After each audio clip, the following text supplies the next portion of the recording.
నమస్తే. మనతో పాటు బీఆర్ఎస్ నాయకులు దేవి ప్రసాద్ గారు ఉన్నారు. సార్ చెప్పండి సార్, నిన్న రేవంత్ రెడ్డి మాట్లాడినటువంటి కాళేశ్వరం మ్యాటర్ గురించి మాట్లాడారు కదా, దాన్ని ఎలా చూసారు సార్? రేవంత్ రెడ్డి ఏ సందర్భంలో కూడా ఇప్పుడు ఇంతకుముందు హరీష్ రావు గారు మంచి మాట చెప్పిండ్రు, అబద్ధానికి అంగిలాగా దొడితే రేవంత్ రెడ్డి అని. ఆయన ఏ ఒక్క విషయం కూడా ప్రజలకి సరైనటువంటి సమాచారం ఇస్తలేడు.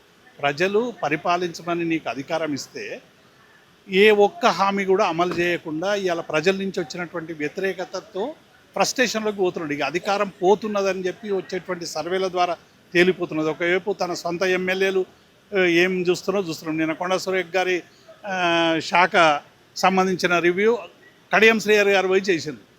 కాబట్టి ఈ పరిపాలన పట్ల ఇవాళ మొత్తంగా కూడా అతలాకుతలమైపోతున్నది. ఇంకొక వైపు ప్రజా వ్యతిరేక విధానాల మీద హరీష్ రావు గారు, కేటీఆర్ గారు నిత్యం ప్రజాక్షేత్రంలో ప్రజల్ని చైతన్యవంతం చేసే పని చేస్తూ ఉన్నారు. దీంతో ఆయనకు ఎక్కడికి కూడా అసలు మనసు పట్టక ఇవాళ ఎట్టి పరిస్థితుల్లో కూడా కేసీఆర్ పరిపాలనలో జరిగినటువంటి వికాసాన్ని విధ్వంసంగా చూపించే ఒక దొంగ ప్రయత్నం చేస్తూ ఉన్నాం. అందులో భాగంగానే కాళేశ్వరం.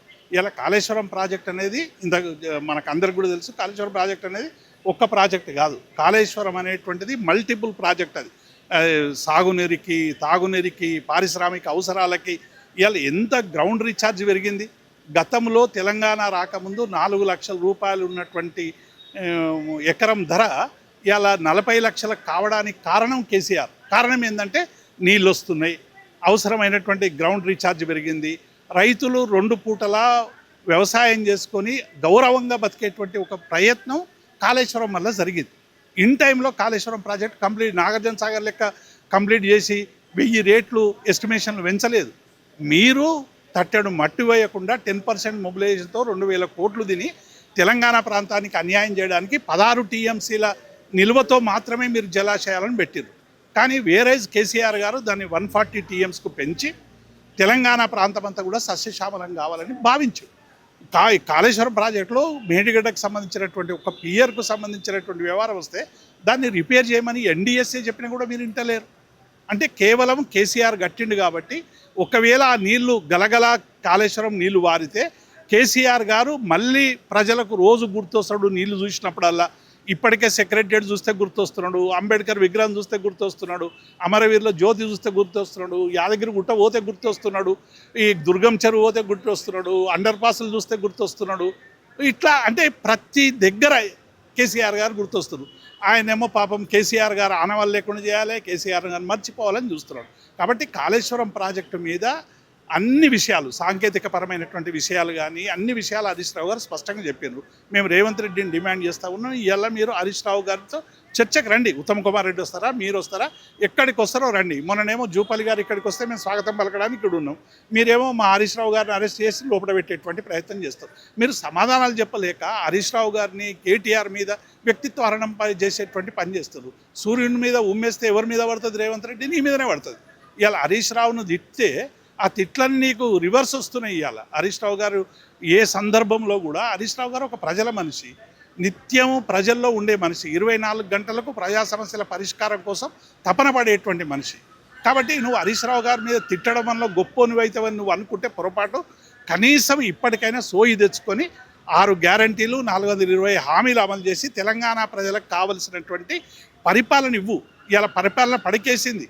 ఇవాళ తిట్టాలంటే నాన్ స్టాప్గా గిన్నీస్ బుక్ రికార్డులకు కూడా బ్రేక్ చేసేంత తిట్టడానికి అన్ని ప్రజా వ్యతిరేక విధానాలు చేస్తున్నావు. ఇవాళ పీఆర్సీ లేదు, డిఎల్ లేవు, పెన్షనర్లకు బకాయిలు లేవు, నిరుద్యోగ భృతి లేదు, జాబ్ నోటిఫికేషన్ లేవు, కేసీఆర్ కిట్టు లేదు, రైతు బంధు ఎగ్గొట్టినావు, రుణమాఫీ పూర్తి చేయలేదు. ఇట్లా మేము చెప్పుకుంటూ పోతే ఒక 24 గంటలు మార్దన్ రన్ లాగా నువ్వు చేసినటువంటి వైఫల్యాలు చెప్పొచ్చు. ఇప్పటికైనా ఎన్డీఎస్ఏ చెప్పినట్టు, సెంట్రల్ వాటర్ కమిషన్ చెప్పినట్టు కాళేశ్వరం ప్రాజెక్టుకు సంబంధించిన మేడిగడ్డ రిపేర్ చేసి తెలంగాణ ప్రజలకు నీళ్ళు ఇవ్వాల్సిందిగా డిమాండ్ చేస్తాం. అదే ఈ విషయం గురించి అసెంబ్లీలో చర్చిద్దామని చెప్పేసి అంటున్నారు కదా. ఇప్పుడు రమ్మంటున్నాము. మేము కూడా ఇవాళ హరీష్ రావు గారు కూడా చెప్పింది అదే. మీరు కాళేశ్వరం ప్రాజెక్టు మీద మొత్తం చర్చ పెట్టండి. ఇవాళ ఎలినో ప్రభావం తీవ్రతరం అవుతా ఉన్నదని చెప్పి ఒకవైపు కేంద్రం హెచ్చరిస్తూ ఉంటే మీరు నీళ్లను ఒడిసిపెట్టేటువంటి పని చేస్తలేరు. ఇవాళ 90,000 క్యూసెక్కులు వరదబోతూ ఉంటే దాన్ని 3 టీఎంసీలు ఎత్తిపోసుకునేటువంటి అవకాశం ఉన్నప్పటికీ కూడా దాన్ని మీరు చేతిలో జారబిడ్చుకుంటున్నారు.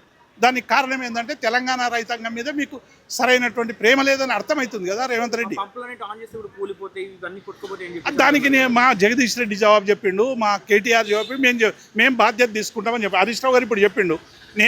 నాకు ఆ విద్య ఏది మైనర్ ఇరిగేషన్ మంత్రిగా బాధ్యతలు నాకు ఏదొద్దు, ఫ్యాన్ వద్దు, ఫ్యూన్ వద్దు, కార్ వద్దు, ఏమొద్దు, నేను దాన్ని రిపేర్ చేయించి నీకు అప్పచెప్తా అని చెప్తున్నాడు. మరి మేము చేయగలిగేది నువ్వెందుకు చేస్తలేవు అంటే మాకు ప్రజల పట్ల నిబద్ధత ఉంది, రైతుల పట్ల ప్రేమ ఉంది కాబట్టి మేము చేస్తామని చెప్తున్నాం. నీకు ఆ సోయి లేదు కాబట్టి నువ్వు చేస్తలేవు. ఇది చాలా స్పష్టం కదా. అంటే కాళేశ్వరం మీద రేవంత్ రెడ్డికి అవగాహన లేదంటారా? ఆయనకు సూట్ కేసుల మీద తప్ప నీళ్ళ మీద అవగాహన లేదు, భూముల మీద తప్ప తెలంగాణ రైతాంగం మీద అవగాహన లేదు. అవగాహన ఉంటే గిట్లు ఎందుకు ఉంటుంది? ఇప్పుడు మీరు అన్ని ప్రాజెక్టులు కుప్పగూలిపోయినాయి అన్నారు, కాళేశ్వరం కుప్పగూలింది అన్నారు. కాళేశ్వరం కుప్పగూలిందంటే అర్థమైంది, రంగనాయక సాగర్ ఇప్పటికే కొట్టుకపోవాలి, అనంత సాగర్ ఉండొద్దు, తర్వాత మల్లన్న సాగర్ ఉండొద్దు, సుందిళ్ళ ప్రాజెక్ట్ ఉండొద్దు. మళ్ళీ సుందిళ్ళ ప్రాజెక్ట్ నుంచి హైదరాబాద్ నీళ్లు తేవడానికి నువ్వు చేస్తున్న ప్రయత్నం ఏంది? సుందిళ్ళ ప్రాజెక్ట్ నుంచి నీళ్లు తెస్తామని మీ ఉత్తమ్ కుమార్ రెడ్డి చెప్తున్నాడు కదా. కాబట్టి ఇవన్నీ కూడా ఏంటంటే గత ప్రభుత్వం ఏమీ చేయలేదని చెప్పడానికి చేసే సర్కస్ ఫీట్లు తప్ప, ఒకసారి భూమి మీద నిలబడి నిజంగా చూసి ఎక్కడైనా ఏ ప్రభుత్వంలో అయినా ఏమైనా చిన్న చిన్న పొరపాట్లు ఉంటే ఆ ప్రభుత్వాలు సరిచేస్తాయి. మీరు నాగార్జున సాగర్లో చాలా జరిగినాయి, జరిగిన వాటిని ఏ ప్రభుత్వాలు వచ్చినప్పుడు సరి చేసుకుంటూ పోయినాయి, అట్లే సరి చేసుకుంటూ పోవాలి. అనేక ప్రాజెక్టులు దేశవ్యాప్తంగా కొట్టుకుపోయినాయి, అనేక బ్యారేజీలు కొట్టుకుపోయినాయి. మీరు వేల రేట్లు పెరిగినాయి, ఎస్కలేషన్ అయినాయి ప్రాజెక్టులకు. కానీ భారతదేశంలోనే అత్యంత తక్కువ సమయంలో అత్యంత తక్కువ ఖర్చుతో ఎక్కువ నీటి సామర్థ్యంతో పూర్తి చేసినటువంటి ఏకైక ప్రాజెక్టు కాళేశ్వరం ప్రాజెక్టు.